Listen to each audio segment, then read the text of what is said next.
Hello, my name is Daniel. I'm working for Red Hat as a technical marketing major. So today I'm going to talk about six requirements of a cloud-native software. So for many years, monolithic application was standard enterprise architecture for achieving business requirement and business functionality. But the change is significantly once cloud infrastructure began treating business acceleration and scale and speed. So application architecture have also transformed to fit into cloud-native applications and microservices, serverless, and event-driven services that are running on immutable infrastructures across hybrid and multi-cloud platforms. So according to CNCF, the foundation, Cloud Native Computing Foundation, I'm also responsible CNCF ambassador. So according to that organization, cloud native technology empower organization to build and run scalable application in modern dynamic environments such as public, private, and hybrid clouds. So container and service meshes and microservice immutable infrastructures and deliberative API exemplify this approach. And these technologies enable loosely coupled systems that are resilient, manageable, and observable. And then combined with the robust automation, they allow engineers and developers to make high impact changes frequently and predictably with a minimal toil. So according this statement, the container orchestration platform, in fact, Kubernetes allow DevOps teams to build immutable infrastructures to develop, deploy, and manage the application services. And then the speed at which rapid iteration is possible now aligns with the business needs and specific functionalities. Developer building container to run in Kubernetes need effective place to do so. So what is the requirement for cloud-native software?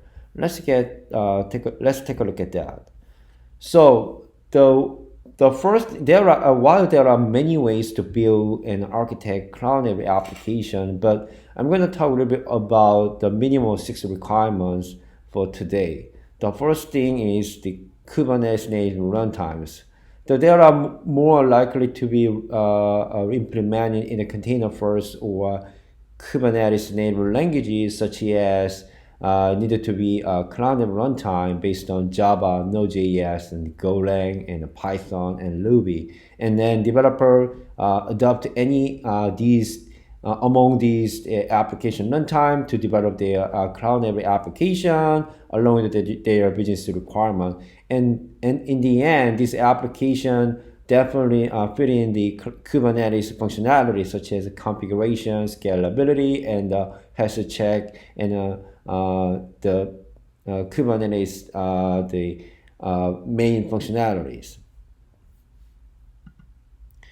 And next requirement is security along with the multi-cloud and hybrid cloud strategy. So when we deploy and maintain our cloud native application in multiple cloud or even hybrid cloud application environment, the security is the utmost importance and should be part of the environment, and sometimes it's main pillar of part of your DevSecOps. I'm going to talk a little bit about the DevSecOps perspective.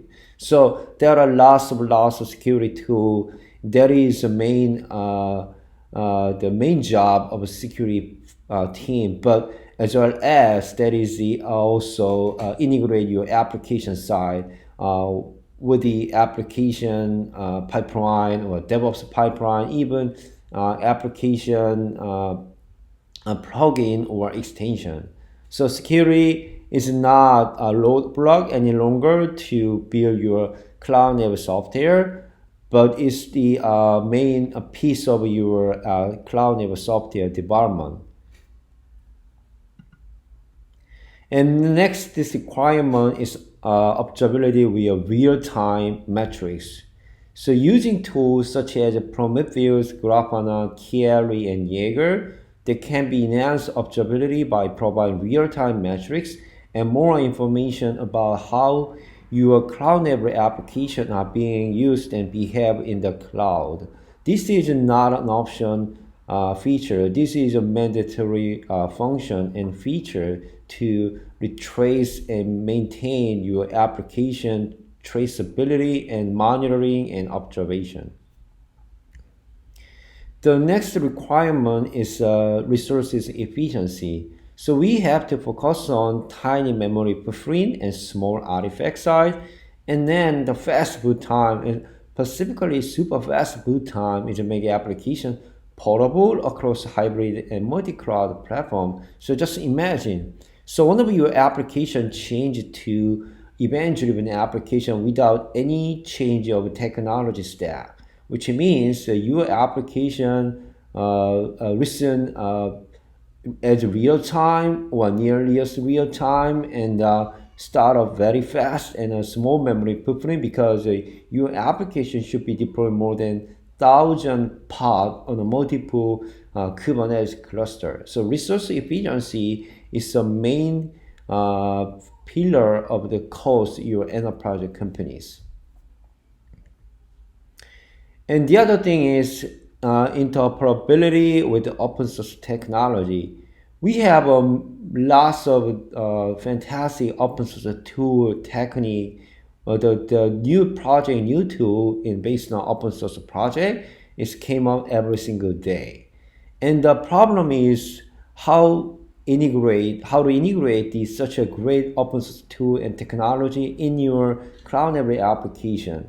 So, and then it enables our developer to meet our business requirement, such as I already mentioned earlier, the cloud native runtime, Kubernetes native runtime, and the security functionality, and a more real-time observability, and resource efficiency, including how for example, infinite span and micro profile hibernate with the Panache and the Kafka cluster and the Jaeger and Prometheus, and more open source tool and technology just came up, and then our developer team looking for a better way or best way integrate this is such a great open source technology and tool into your application runtime and architecture standpoint. The last thing is DevOps or DevSecOps or both. So these methodologies are designed for continuous deployment to production in line with the minimum valuable product and with the security as part of the tooling. So if there is some such a good software, maybe you can understand, oh, this you can agree this application software or cloud native software really fit in our new cloud native architecture. But this is really hard to integrate your DevOps pipeline or DevSecOps pipeline. That means that's not good at integrate your cloud native software. So DevOps, DevSecOps is one of the main methodology to build and maintain your organization and team and develop agile software. So DevSecOps is always not roadblock. This is one of the part of the requirement of when you adopt cloud native software.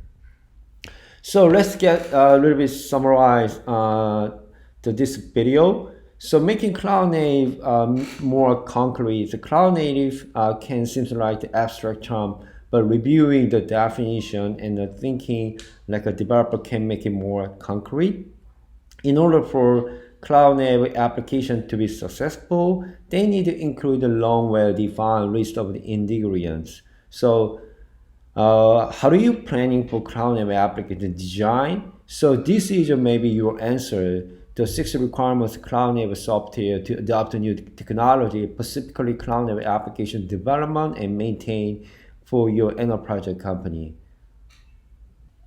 Thank you for watching, and feel free to contact me by my Twitter, the Daniel030, and also be sure to subscribe for the next coming interesting and practical video and tutorial. Thanks again.